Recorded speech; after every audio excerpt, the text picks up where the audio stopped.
हर तजगिया से चल गइला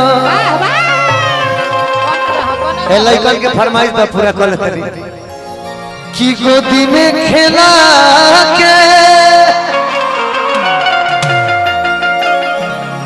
हर तगिए से रोतावे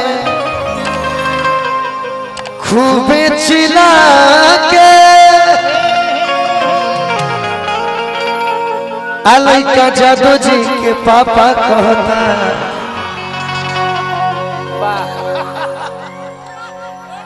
हे भैया के चाचा कहता एक लाइन मार देना अब कि लैका जादू जी के पापा कहता हे के चाचा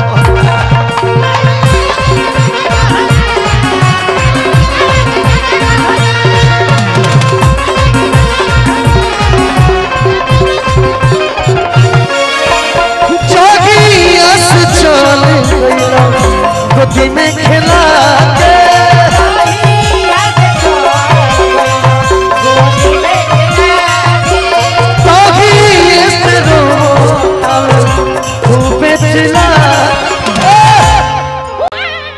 हर लइका तोहरे के पापा कहता हमारा सैया जी के चाचा कहता